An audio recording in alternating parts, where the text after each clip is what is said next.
Olá, alunos e alunas do IFMA Campus Codó.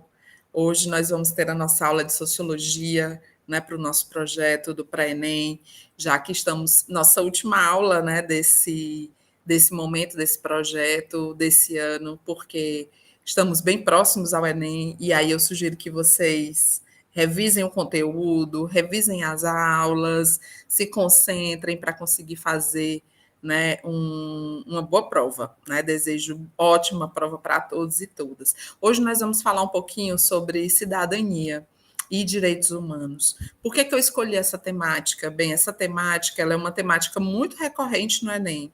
Então, ela faz parte de muitas questões que envolvem sociologia, envolve um pouquinho história, envolve também filosofia. Aqui eu vou dar uma vertente para a sociologia, para que vocês consigam se ater a alguns conceitos, se ater a alguns elementos importantes dessa discussão e que vocês também, e a gente também vai fazer responder algumas questões aqui que já caíram no Enem, né, que possam ajudar vocês a fortalecer essa discussão aí na cabeça de vocês. Vou colocar aqui o nosso slide, apresentar para que a gente comece a falar um pouquinho sobre essa questão importante que é, né, os direitos humanos, cidadania e direitos humanos.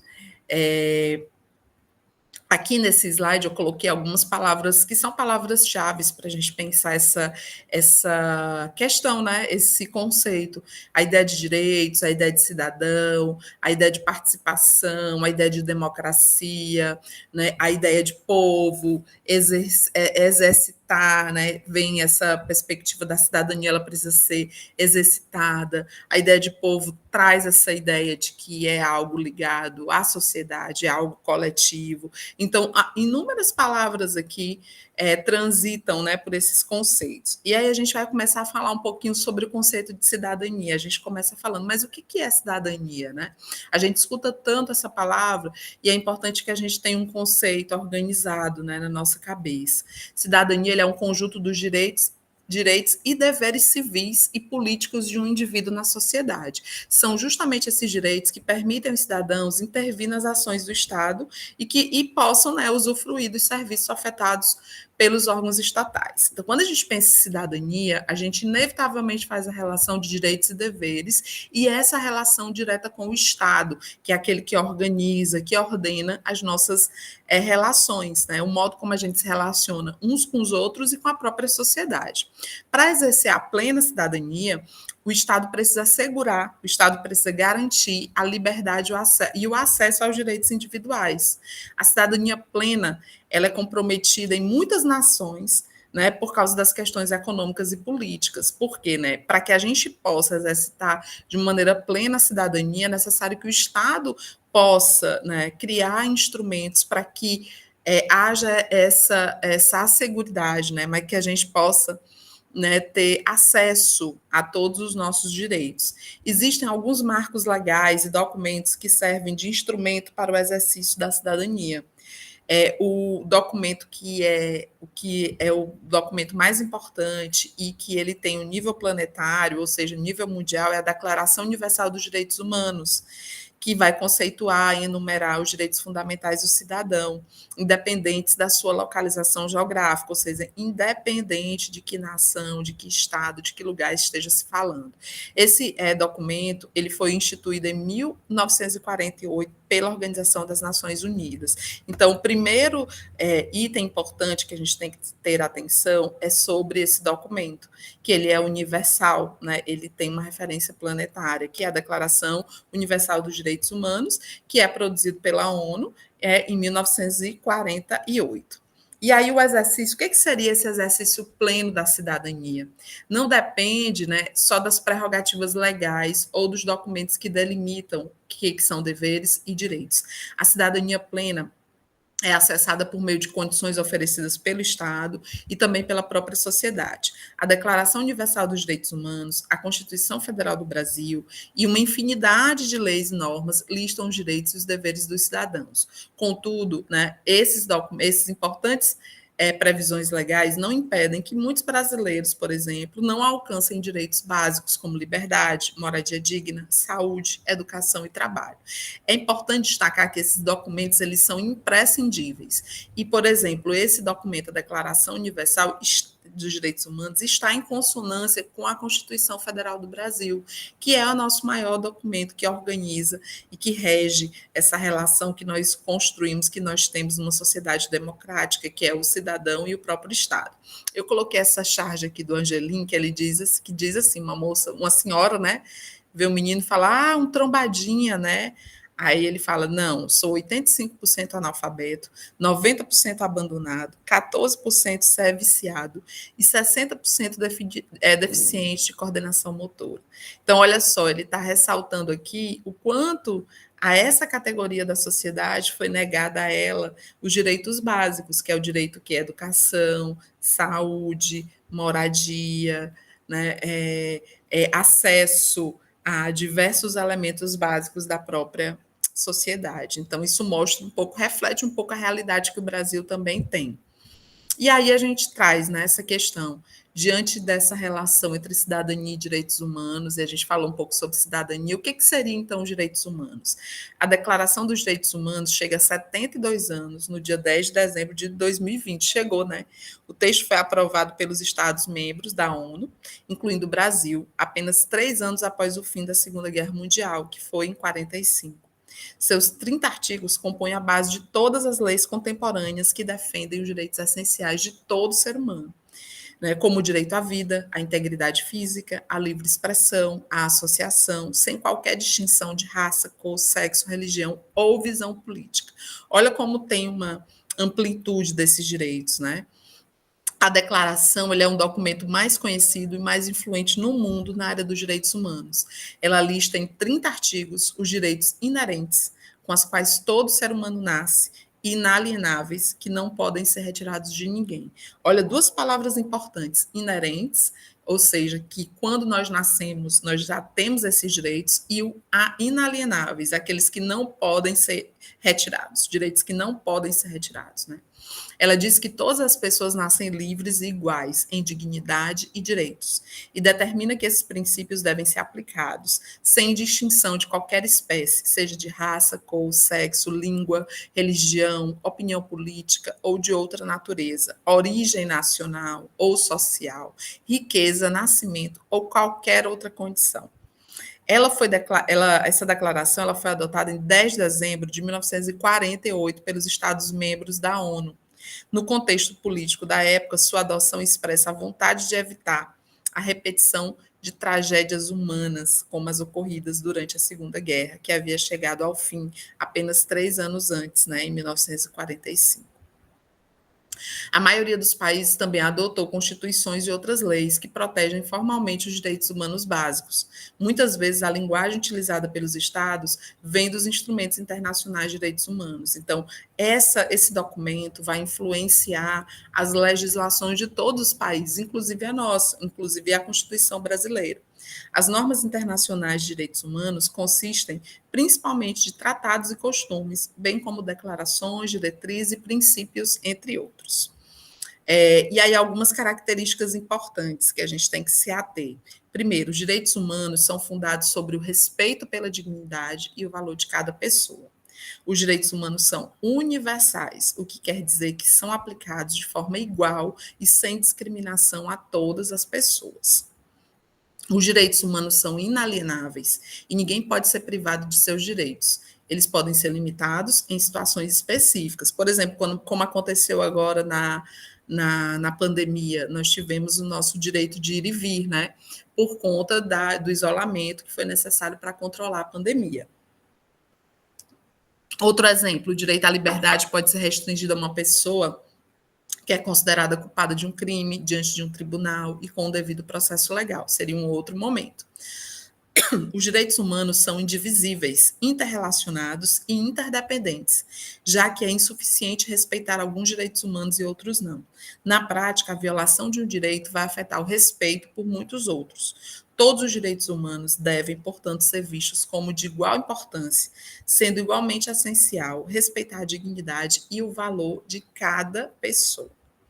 Aí eu trouxe alguns artigos aqui rapidinho, né, porque são muitos, são 30 artigos, como eu disse a vocês, mas só para a gente ler alguns, para a gente ver como eles estão conectados, né, com essa relação da cidadania.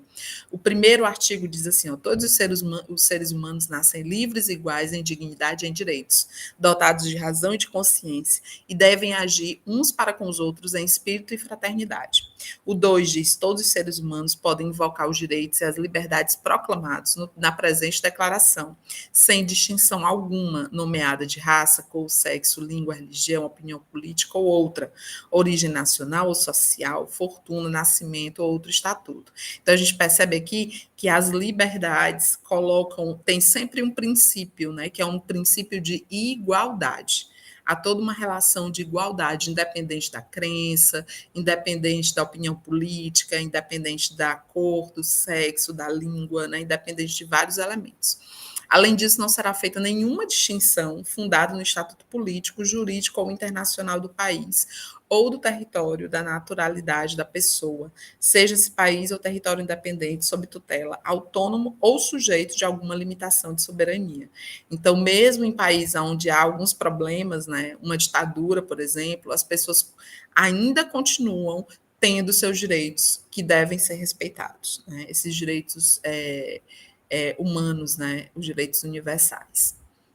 No artigo 3 diz, ó, todas as pessoas têm direito à vida, à liberdade, à segurança pessoal. Esse é um que está presente em basicamente todas as constituições, né? Ninguém pode ser mantido em escravidão ou em servidão. A escravatura e o comércio escravo, sob qualquer forma, são proibidos. Então, isso aqui é uma coisa bem importante, porque a gente sabe que a gente tem problemas de a escravidão moderna hoje, né? Nós temos pessoas em situação de escravidão na relação com o trabalho, do Brasil ainda tem bastante, então, pela declaração, isso é proibido, né? Isso fere os direitos. Ninguém será submetido à tortura, nem à punição ou tratamento cruéis, desumanos ou degradantes. Esse artigo 5 é muito importante porque é um artigo que reforça muito essa questão da proibição da tortura. Inclusive, após a ditadura militar no Brasil, o Brasil fez um acordo que foi justamente o acordo da anistia para que os responsáveis não respondessem pelo crime de tortura. Então, foi meio que uma saída, né, histórica que o Brasil quis fazer para beneficiar também os seus torturadores. É importante, isso é um detalhe importante da história do Brasil, que vocês devem estar estudando já na história, e é só para relembrar.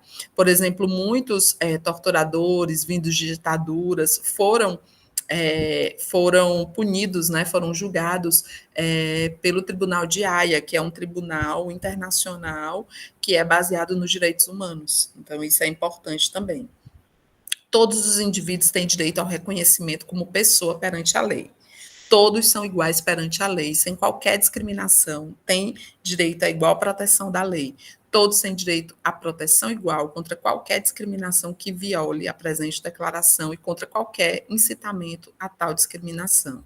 Então, olha que nesse artigo 7 reforça muito essa questão da discriminação, né? Essa discriminação ela não pode acontecer de acordo com a legislação. Então, todos nós, né, temos o direito a ter a proteção legal, né, e que seja uma proteção que rompa essa questão da própria discriminação. Então, isso é bem importante.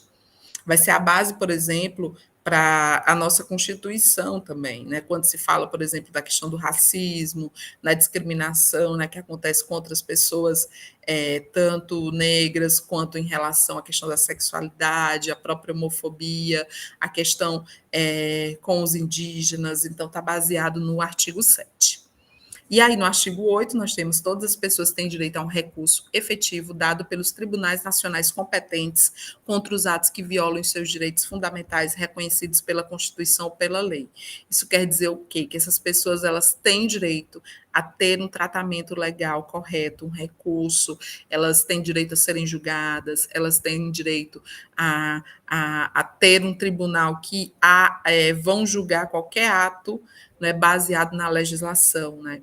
Ninguém pode ser arbitrariamente preso, detido ou exilado. Então, isso aqui também é um elemento importante que garante um direito importante, que é a liberdade, né? A liberdade de todos. Todas as pessoas têm direito, aí o artigo 10, em plena igualdade, a uma audiência justa e pública, julgada por um tribunal independente e imparcial, em determinação dos seus direitos e obrigações e de qualquer acusação criminal contra elas. Isso é fundamental também, né, para a gente entender que o ponto mais importante da declaração está ligado à questão da garantia da igualdade e da liberdade das pessoas, né, independente de que condições elas estejam. Então, isso é fundamental. Aqui são esses 10 artigos que eu trouxe só para a gente reforçar um pouco a importância dessa declaração e de como isso vai estar presente em basicamente todas as sociedades. E, no caso do Brasil, vai estar muito fortemente representada na nossa Constituição Federal, que é a Constituição de 88.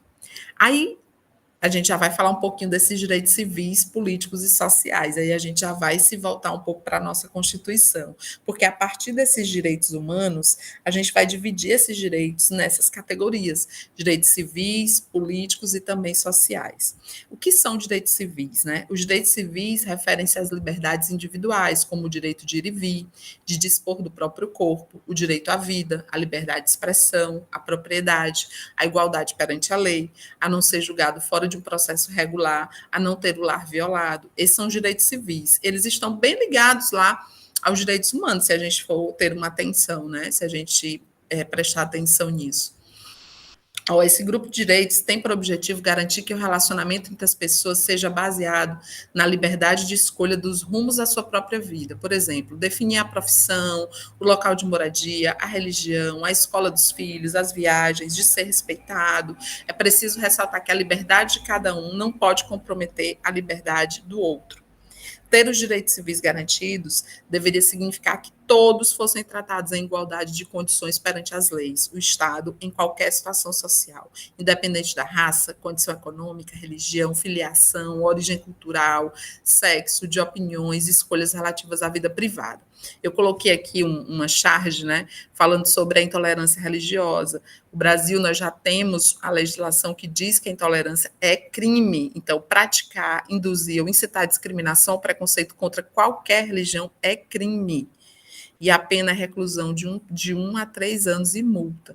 Então, mas eu não concordo com tal religião. Uma coisa é eu não concordar, outra coisa é eu ser intolerante, né? Eu ameaçar, eu instigar, eu ofender. Isso entra dentro da circunstância de intolerância religiosa. E a intolerância religiosa, ela é crime, né?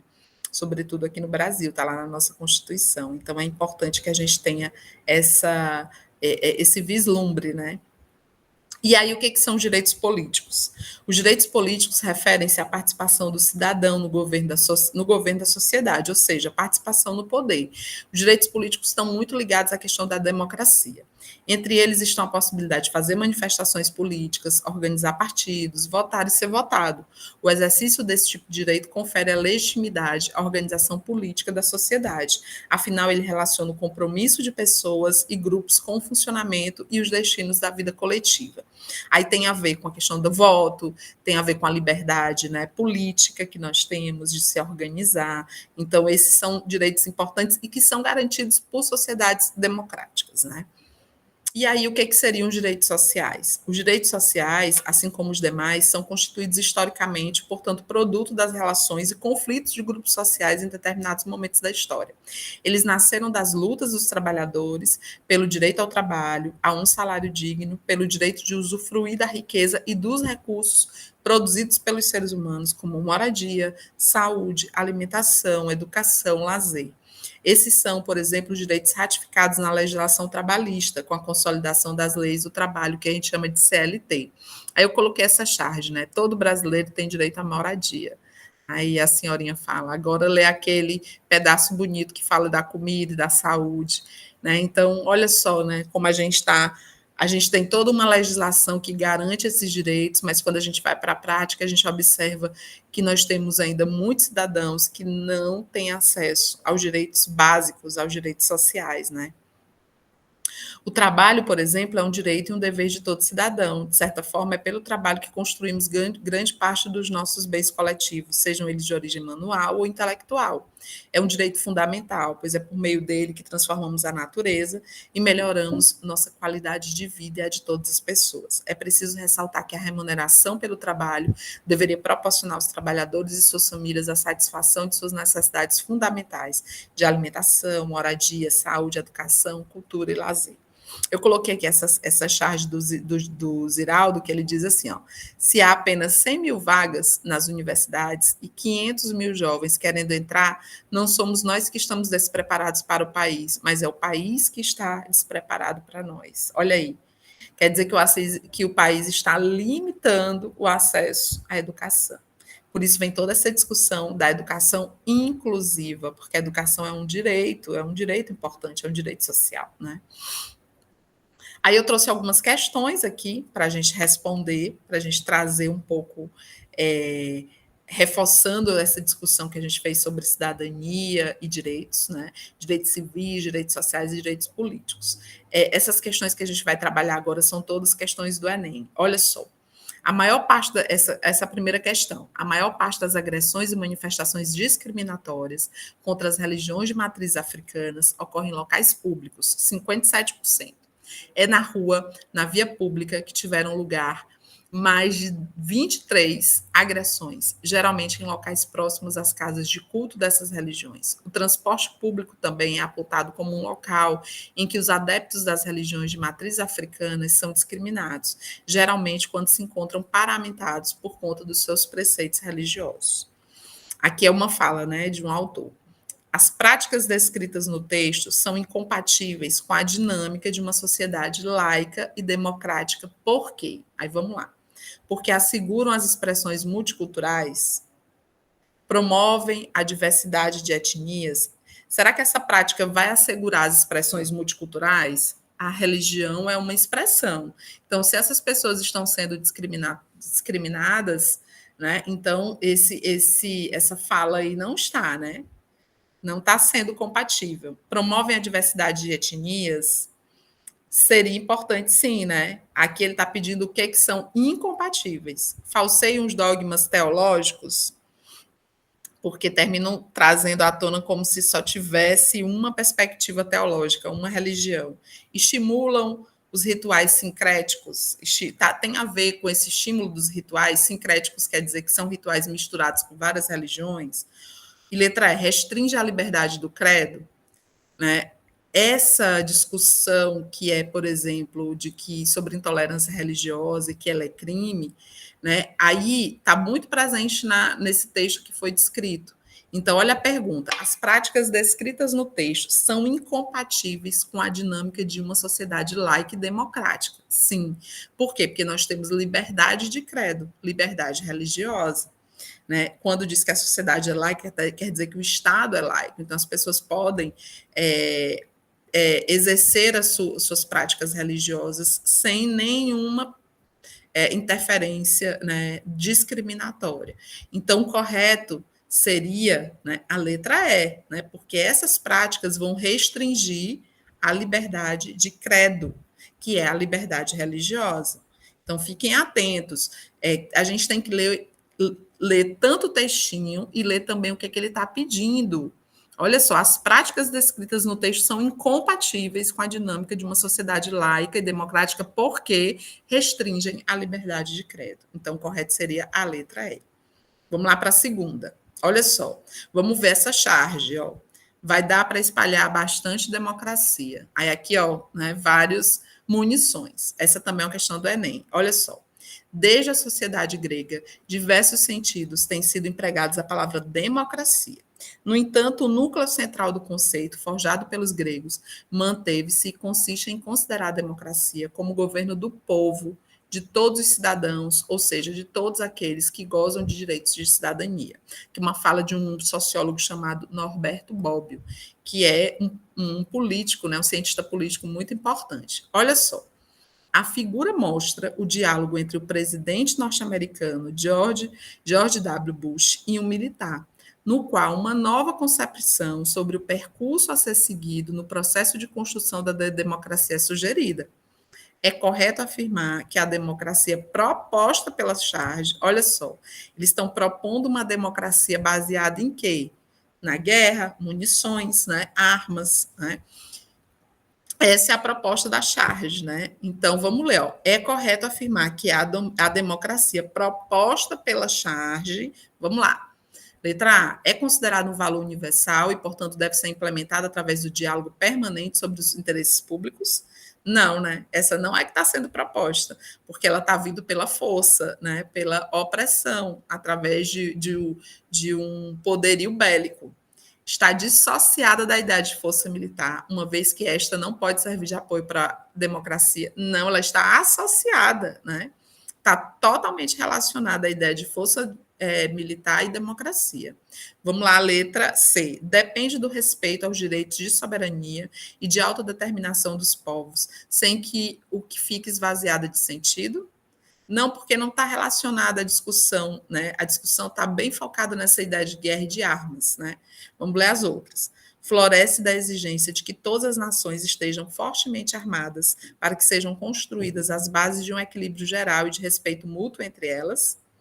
Será que é essa? Pode ser, né, gente? Porque tem a ver com o que eles estão propondo. Vamos ler letra E. Baseia-se na militarização, que deve ser um instrumento central para a expansão da experiência democrática por parte daqueles países que se consideram exemplares nessa prática. Eu acho que a letra E está mais completa. Por quê? Vamos observar, porque vai se basear na militarização. A gente vê aqui que na charge, vou voltar, ó, tem um militar falando para o presidente, reforçando que a democracia só vai se espalhar, ou seja, só vai se concretizar com o uso quê? Bélico, o uso das armas, da força bélica, né? Então, vamos ver, ó, baseia-se na militarização, que deve ser um instrumento central para a expansão da experiência democrática por parte daqueles países que se consideram exemplares nessa prática. Então, o correto seria letra E, tá? Então, não esqueçam, é sempre importante a gente analisar o que se pede e analisar os textos, seja um pequeno texto ou seja uma charge. Então, é fundamental, é interpretação, gente. Não deixem de ter uma atenção a isso. Vamos lá para a terceira. Considere a afirmação de um dos intelectuais mais importantes do pensamento neoliberal, Frederic Augusto von Hayek. Ele diz assim, ó, a democracia pode exercer poderes totalitários e um governo autoritário pode agir com base em princípios liberais. Olha só, a democracia pode exercer poderes totalitários e um governo autoritário pode agir com base em princípios liberais. Para Hayek, a vontade da maioria da população pode ser um obstáculo à liberdade econômica e uma ditadura pode defendê-la. Considerando que essa formulação, uma ditadura pode defender a liberdade econômica, foi feita com referência ao regime político de Augusto Pinochet no Chile, que foi uma das ditaduras mais sangrentas, né, que aconteceram na América Latina. Assinale a alternativa correta, que demonstra o que esse pensador neoliberal entende por democracia. Aqui é uma interpretação para a gente, a partir da fala dele, tentar compreender qual, né, a interpretação de democracia para ele, a partir dessa fala. Ele diz, a partir do que a gente leu, democracia sempre é um governo de acordo com a vontade da maioria. Ele está falando, né, que não, que uma ditadura, por exemplo, pode ser um caminho. Então, a ditadura não é vontade de maioria, né, gente? Então, vamos lá para a letra B. A democracia define-se pela garantia da liberdade econômica, mesmo que em detrimento da liberdade política. Ele diz aqui, ó, Hayek, a vontade da maioria da população pode ser um obstáculo à liberdade econômica. Ele é um liberal. Então, é tanto que está lá no comecinho. Se ele é um liberal, o que ele mais defende é a liberdade econômica. E ele está dizendo que essa liberdade econômica pode se sobrepor a uma liberdade política. Né? Então, ele está dizendo que se, para defender uma liberdade econômica, for necessário implementar uma ditadura, né, ele acha que isso é possível, né, que isso é um papel importante. Então, essa B aqui está no rumo. Vamos ver as outras. C. A democracia é a garantia plena dos direitos e liberdades políticos? Não. Pela fala dele, não. A democracia ela pode ser um momento de opressão também, né? A democracia é o único tipo de governo defendida pelo liberalismo? Ele não está dizendo isso. Então vamos ver, ó, o que mais está relacionado ao pensamento dele, ele está enfatizando a questão econômica, a liberdade econômica, que um dos papéis importantes para se manter a democracia é a liberdade econômica, mesmo que em alguns momentos a democracia possa se utilizar de poderes autoritários. Então, o correto seria a letra B, tá, gente? A democracia define-se pela garantia da liberdade econômica, mesmo que em detrimento da liberdade política. Então, olha só como é só interpretação. Né? A gente precisa ter a interpretação, conhecer alguns conceitos e aplicar. Vamos lá para a quarta. No dia 5 de outubro de 2008, a Constituição Federal completou 20 anos. Dentre as inovações, é correto afirmar que a nova Carta, também conhecida como Constituição Cidadã, vamos lá. Então, está falando sobre a Constituição Federal. Vamos ver aqui, né, o que é correto afirmar sobre ela. Letra A, revalidou os princípios estabelecidos pelo ato institucional número 5 de 68. Não, esse ato aqui foi um ato de opressão que interferiu diretamente nos direitos civis da população. Então, não, a Constituição ela vem para garantir. Então, ela é uma Constituição cidadã, a base dela é a garantia dos direitos de cidadania. Então, a letra A está fora. Viabilizou o retorno das eleições diretas para presidente da República, consolidando assim a proposta defendida pela emenda Dante de Oliveira anos antes. Vamos ver, né? Se é essa. Primeiro, né, essa Constituição de 88, ela foi promulgada dentro da abertura democrática. Vamos lembrar que após a ditadura militar, né, quando ela acabou, houve as diretas já que exigiam que a gente tivesse eleições diretas para presidente. Nós não tivemos. E nós tivemos uma eleição indireta, né? E quem escolhido foi o Tancredo. Aí depois disso, que ele assumiu, faleceu, aí quem assumiu foi o seu vice. E depois disso veio a Constituição de 88, que ela veio, um dos pontos importantes foi a garantia das eleições diretas. E foi uma emenda que foi defendida por Dante de Oliveira, que era um parlamentar, que inclusive ficou conhecida dessa maneira. Então, isso aqui tem rumo, a letra B, né? Então, vamos lá. Letra C. Centralizou ainda mais o poder nas mãos do executivo, a fim de garantir o princípio federativo, de combater a corrupção no legislativo e o abuso do poder no judiciário? Não. Ela é baseada na relação dos três poderes, executivo, legislativo e judiciário. Ela dá garantia de independência, né, para esses três e define qual o papel de cada um. Então, ela não centraliza no poder do executivo, muito pelo contrário, a democracia ela se estabelece no Brasil a partir de um poder, né, um poder que é dividido, né, e, sobretudo, esses três poderes que são os mais importantes, executivo, legislativo e judiciário. Então, essa não. Letra D. Restabeleceu o princípio do direito de greve para o setor privado, ficando, porém, o setor público impedido de se organizar em sindicatos? Não. Ela garantiu o direito de greve. Só que o setor público pode, sim, se organizar em sindicatos. E a Constituição garantiu isso. Né? Então, não é a letra D. Letra E.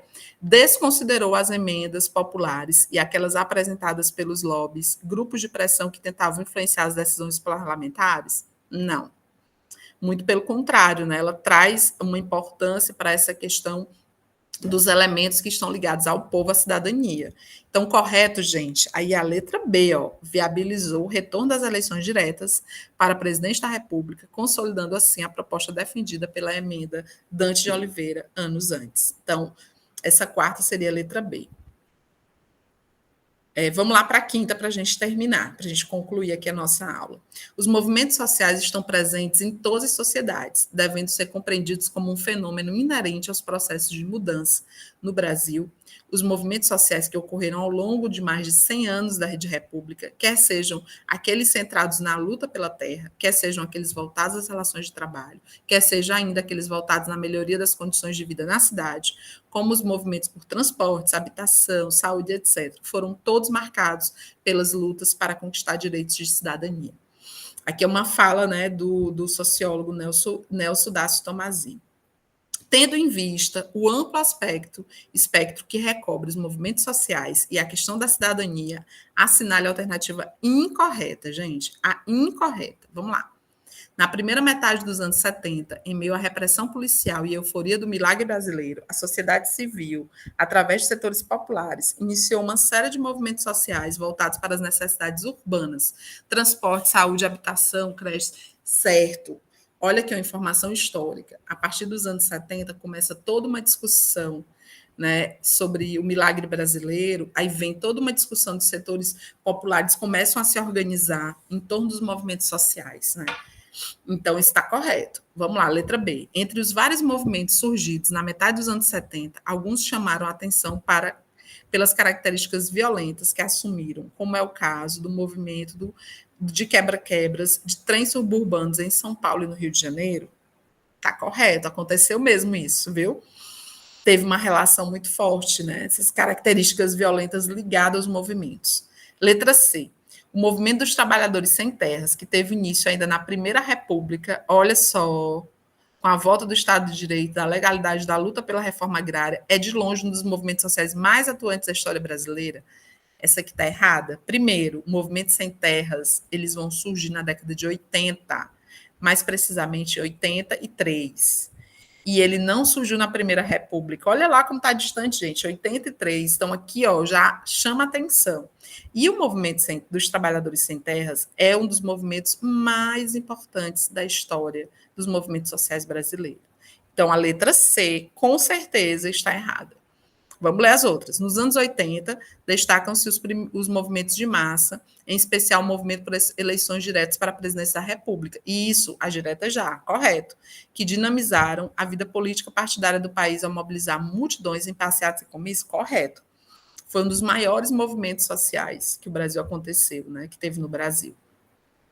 Em nome do estabelecimento da ética na política no início dos anos 90, o movimento dos Caras Pintadas foi, em meio às intensas mobilizações da sociedade civil, decisivo para a deposição do então presidente da República, Fernando Collor de Mello, que foi o nosso primeiro impeachment? Sim, que é o movimento chamado Caras Pintadas. Então, esses dois estão corretos. Então, a letra correta, gente, é a letra C. Aqui exige um pouquinho mais de atenção, né? Que vocês tenham tido um pouco mais de atenção. Mas é importante que vocês possam estar atentos com essa discussão dos movimentos, porque tudo em relacionado aos movimentos estão ligados aos direitos civis, tá bom?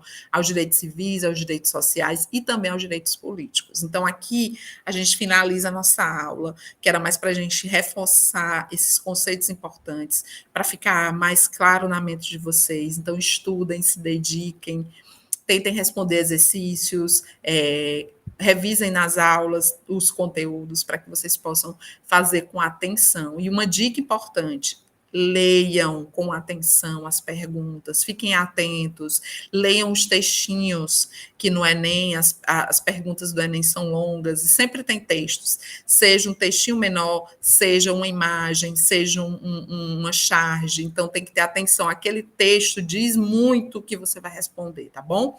Então é isso, gente, boa sorte a todos e a todas, desejo muito sucesso, que vocês possam ter um dia de prova maravilhoso e que a sociologia possa ajudar vocês a terem uma nota melhor para vocês conseguirem entrar no curso que vocês tanto querem, tá? Então, um abraço, um beijo para todos e a todas, fiquem bem, usem máscara, a gente está ainda na pandemia, então é importante que a gente a gente esteja precavido, quem ainda puder se vacinar, se vacinem, e já já nós estamos voltando às nossas aulas presenciais. Um abraço a todos e a todas, e se cuidem. Até mais, gente. Tchau, tchau.